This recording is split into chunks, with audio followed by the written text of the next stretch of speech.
Hi, I'm Sean Reardon, Mayor of Newburyport, and welcome to the latest edition of the Mayor's Corner. It's kind of a weird day here at City Hall, so I'm going to do things a little bit differently today. I'm not going to do my traditional update. I'm going to do that for you next week. But we had a significant tragedy happen in our country yesterday, and for those of you who don't know or haven't been paying attention to the news, there was another school shooting in America. Uvalde, Texas, Robb Elementary School. 19 kids were killed yesterday and 2 teachers. Thought I was going to get further than that.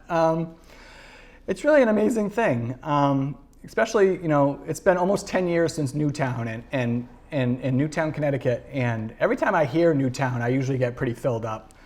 But then to have it keep happening, it's really amazing. And it's been 23 years since Columbine High School out in Colorado.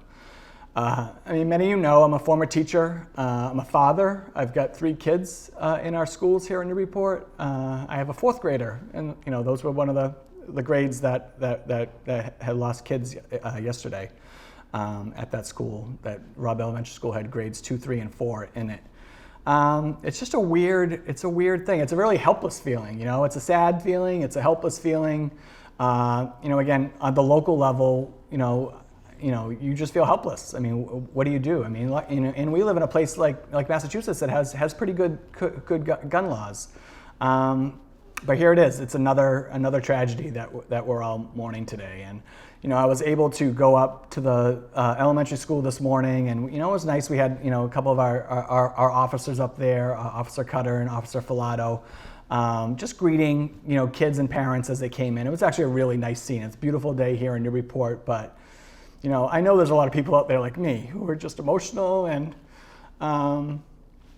It's tough. It was difficult to come in today and think about something else or talk about something else. I just had to come from a speaking engagement, which, I got through fine. But it's just, it's an amazing thing that this keeps happening.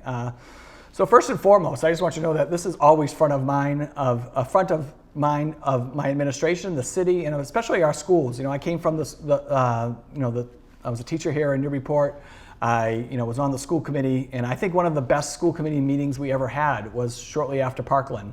We had a public safety open forum where parents came in. We had the police there, we had health officials there, we had school counselors there, and just talk about the things that Newburyport has in place to keep our kids safe. And I can tell you, growing up here and having a dad who was a teacher here, I used to come and go in the schools as I pleased. Anytime I was home, I would park, I'd walk right in. I wouldn't even check in at the office. I'd get to go in, go to his class, spend the day, bop around to other classes.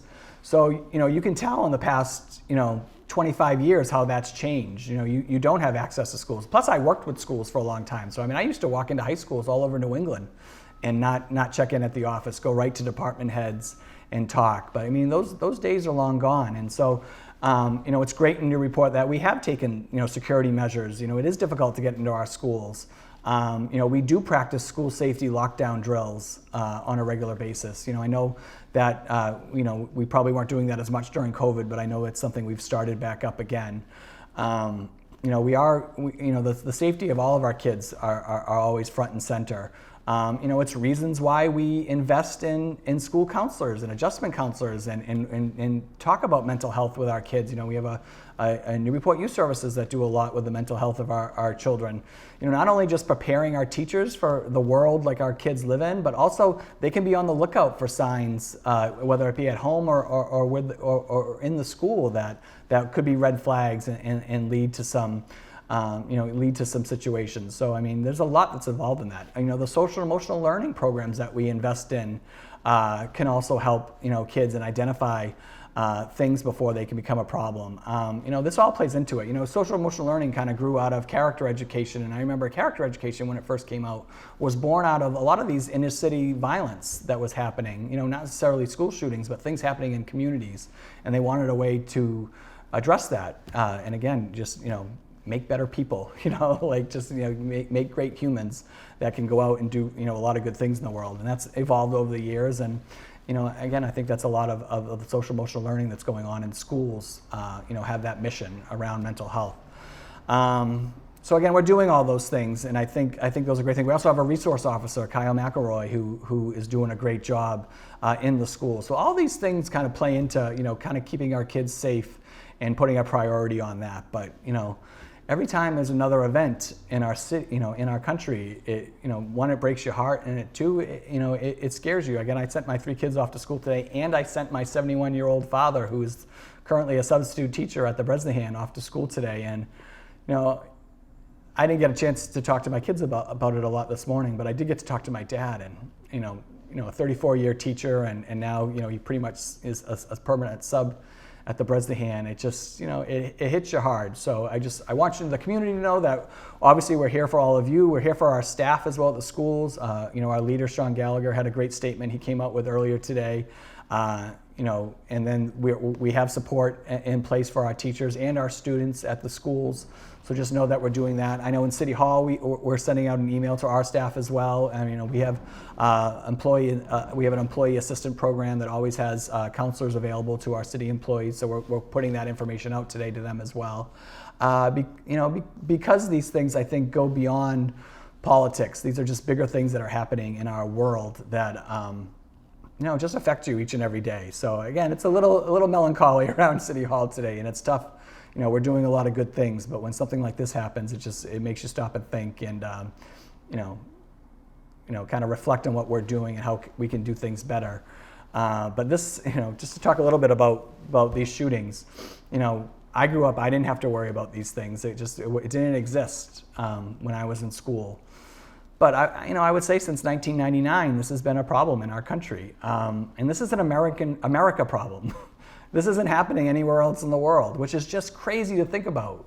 This is not happening anywhere else, and the numbers are now staggering. I'll give you a couple of them: 554 school shooting victims since Columbine High School in Colorado since 1999. 311,000 children who have been exposed to gun violence in our schools. And then there were 34 gun shooting incidents in schools this past year in 2021, which is the most of any year since 1990, not since 1990, but in that period from Columbine 99. So it's getting worse, it's not getting better, which is again also very frustrating. And again, it's an American problem. This isn't happening anywhere else. So it's just something we should be paying attention to. Again, I think we've all shed a bunch of tears over this over the years, but particularly the last 24 hours. So what can we do, I guess? So again, I'm feeling helpless. I just wanted to kind of touch base with you about how I was feeling and what's going on. Again, we do have support out there if you need it. I have my open office hours this week, so if you want to come in and talk to me about it, Thursday, my office hours are from 6 p.m. to 7 p.m. this week. And then Friday, I have office hours from 8 to 10 a.m. I would love to see you. It's my big block of cheese days, so I'm looking forward to that. I also want to call it one thing, and this is just a terrible coincidence, but I am encouraging everyone to wear orange on June 3rd. That's a Friday, I believe, Friday, June 3rd. It's Gun Violence Awareness Day, and this was already in the works before the terrible events in Texas yesterday.